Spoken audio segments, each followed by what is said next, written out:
My ex-best friend's little sister told everyone I knocked her up. The problem?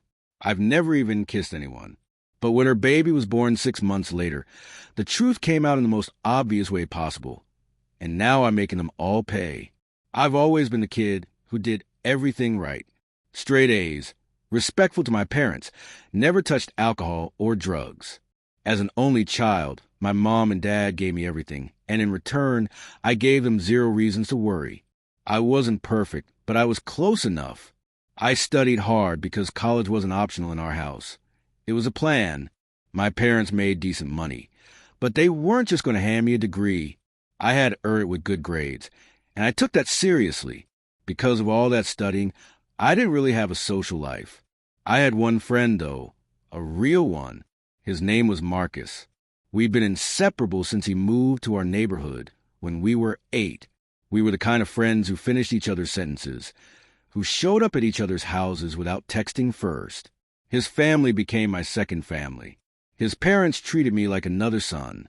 Marcus had a younger sister, Emma. She was 2 years behind us in school, 16 when all this started. She was quiet, mostly kept to herself, but she was always around when I came over. I never thought much of it. She was just Marcus's little sister. I saw her the way you'd see a cousin, familiar, but not someone you think about. Sure, I noticed when she'd linger a little too long when I was over, or when she'd get weird and quiet if I mentioned going on a date. But I brushed it off. Teenage girls get crushes. It didn't mean anything. At least, that's what I thought. I wasn't focused on dating anyway. I'd been on a few dates here and there. Nothing serious. My longest relationship lasted a month, maybe. A girl from my calculus class. We went to movies twice, texted for a while, then it fizzled. I remember Emma acting strange during that time. She'd make little comments under her breath, roll her eyes when I mentioned the girl's name. When I asked her what was wrong, she'd just shrug and say nothing. I figured she was being protective of her brother or something. I didn't dig deeper. Emma even started dating guys herself. Marcus would tease her about it like any older brother would. I didn't think twice. Everything seemed normal. Then one day, I came home from school to find both sets of parents sitting in my living room. My mom, my dad, Marcus's parents. All of them staring at me like I'd just walked into an intervention. My stomach dropped before anyone even said a word. Sit down, my dad said. His voice was flat. Cold. I sat. That's when they told me. Emma had come to them that afternoon. She was pregnant, and according to her, I was a father. I actually laughed.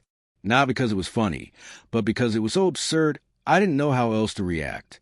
That's impossible, I said. I've literally never done that. With anyone. The words felt humiliating to say out loud, but I needed them to understand. I was a virgin. There was no way I could be the father of anyone's baby, let alone Emma's. I didn't even think of her like that. She was Marcus's sister. She was practically my sister, but the look on their faces didn't change. She wouldn't lie about something like this, Marcus's mom said. Her voice cracked, like she was holding back tears.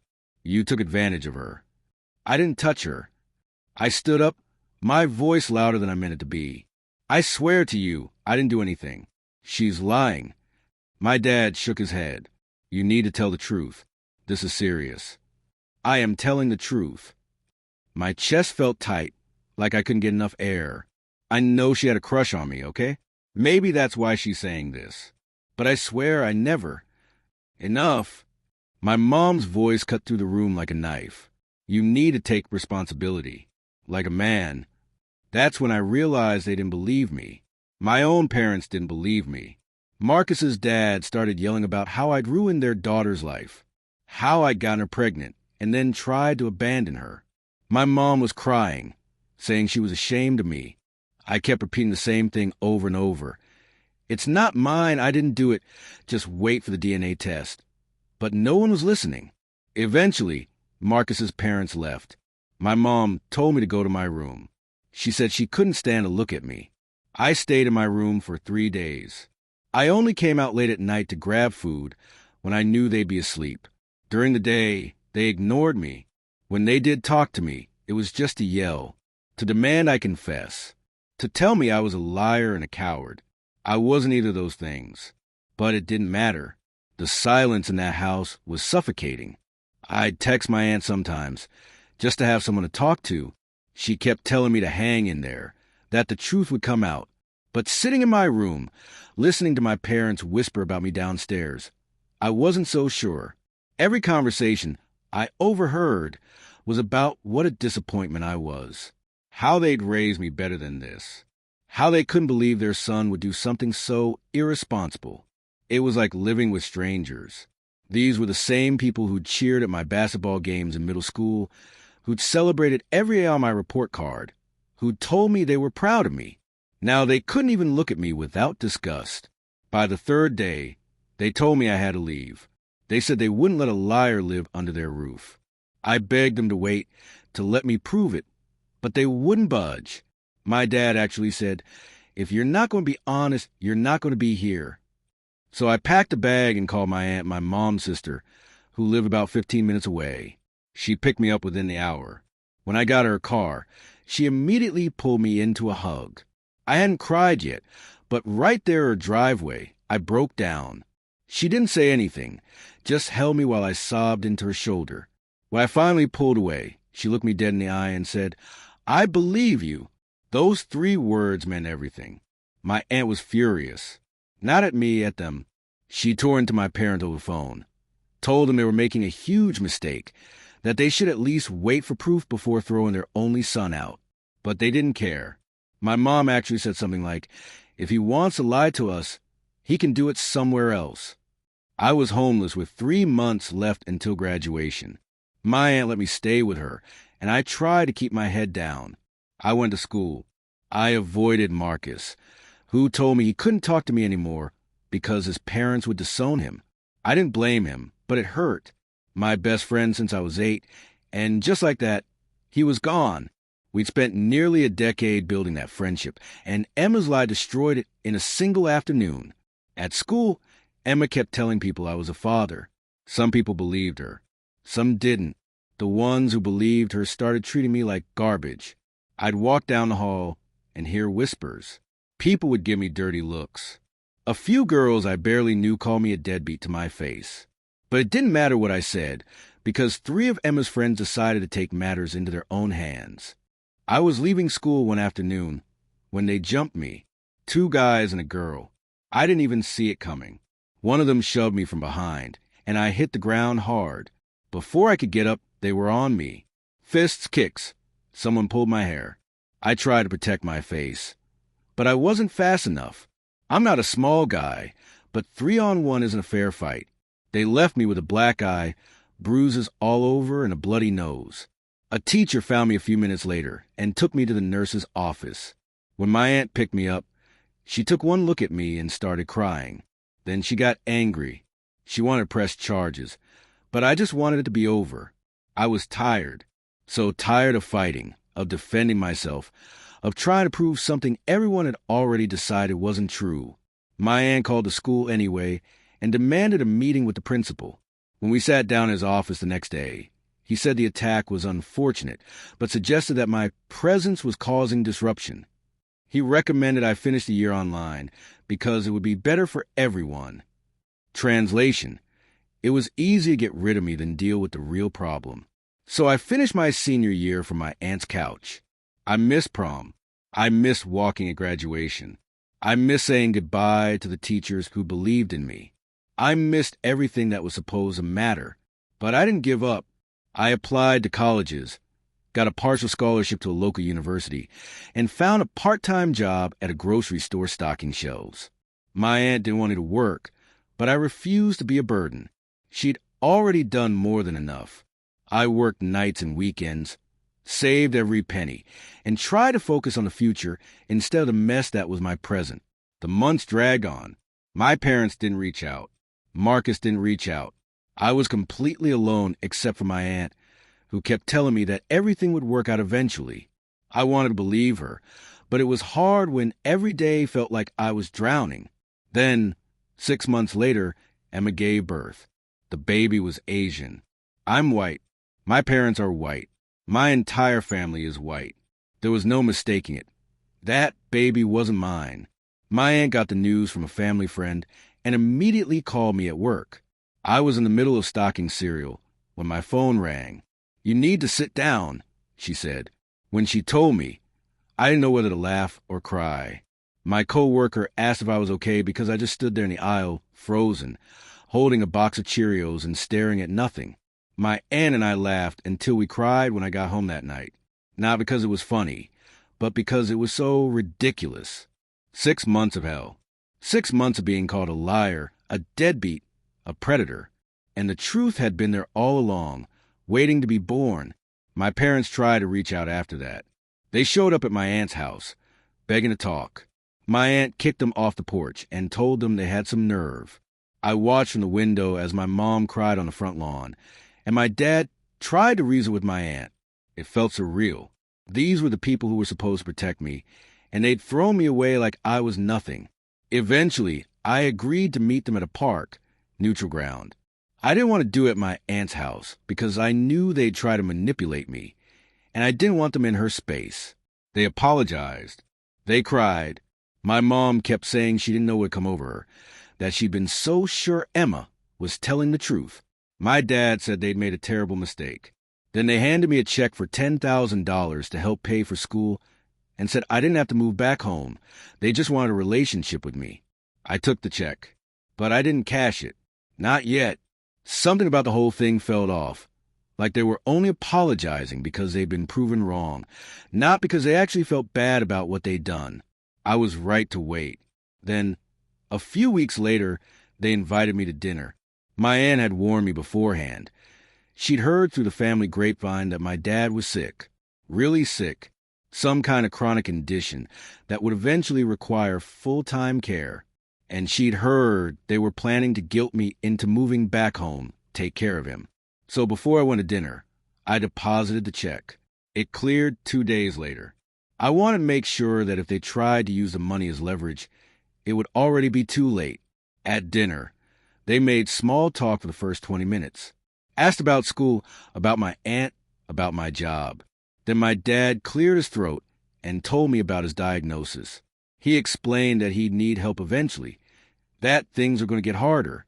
My mom reached across the table and grabbed my hand. "We need you to come home," she said. I pulled my hand back. "You told me I didn't have to." "We know," my dad said, "but things have changed. We're family. Family helps each other." "You didn't help me," I said quietly. My mom's face hardened. "That's not fair. We made a mistake, but we're trying to fix it. By guilting me into being your caretaker? That's not what this is," my dad said, but his tone said otherwise. Then my mom played her card. "If you don't come home, we'll need that money back. We can't afford to just give you $10,000 if you're not going to help us when we need you." I smiled. "Too late. It's already in my account. Has been for 2 days." The color drained from my mom's face. "You can't do that. We'll report you for fraud." I pulled out my phone and showed them our text exchange. "You wrote gift on the check.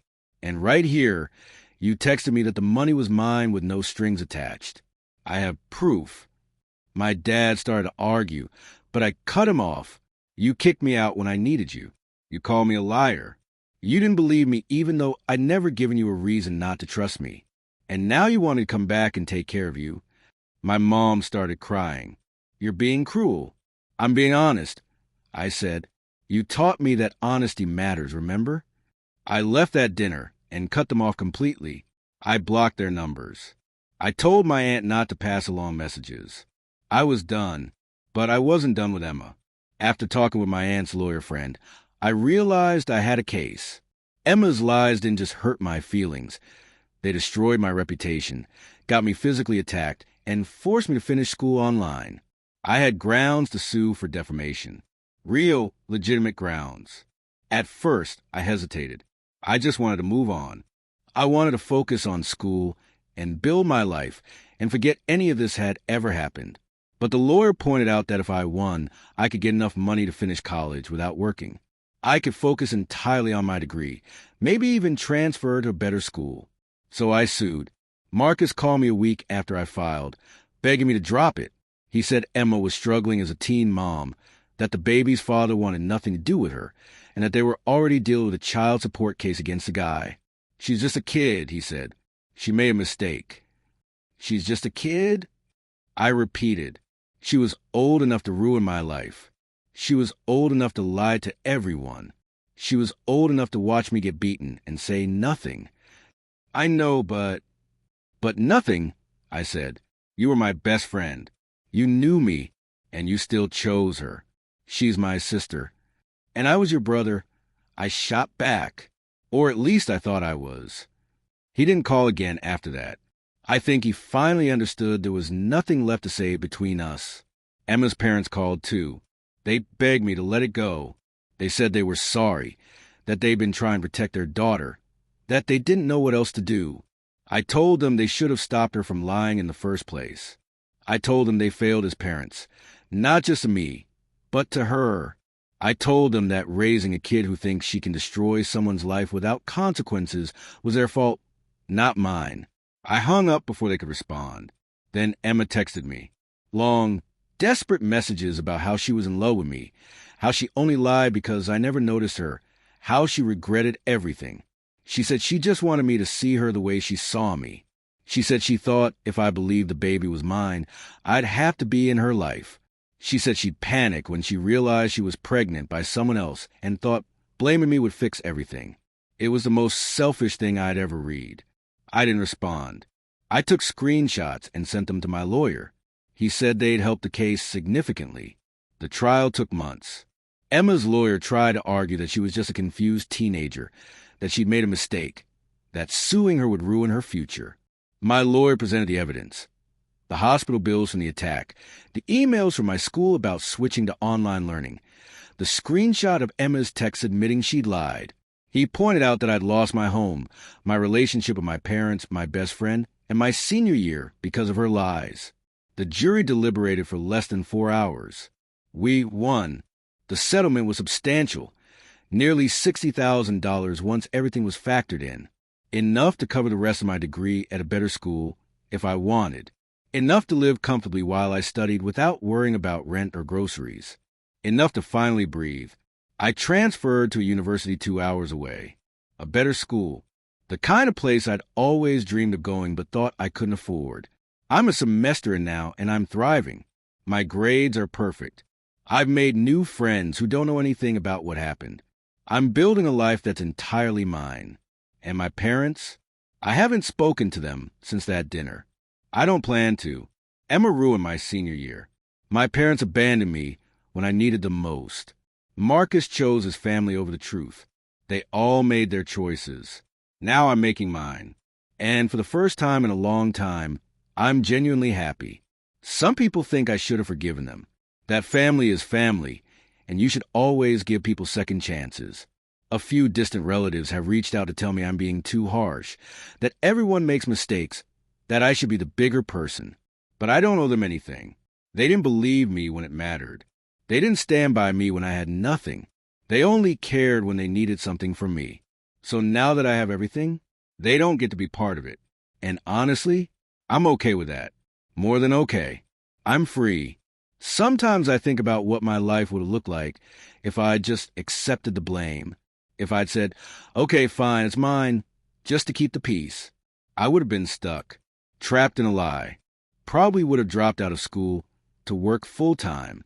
Probably would have ended up exactly where Emma's real baby daddy is now. Broke, miserable, and legally bound to a kid I'd resent. Instead, I fought. I stood my ground even when everyone told me I was wrong. And now I'm in a top-tier university studying engineering with a 4.0 GPA and zero debt. The people who doubted me, they're still stuck in the same small town, dealing with the same small problems. And I'm out here building the life I always wanted. So no, I don't forgive them. And I'm not sorry about it. They made their choices, and I made mine. That's how life works. You don't get to destroy someone and then demand their forgiveness just because you finally realize you were wrong. The truth came out. Justice was served. And I'm moving forward without looking back. That's my ending. And I'm good with it.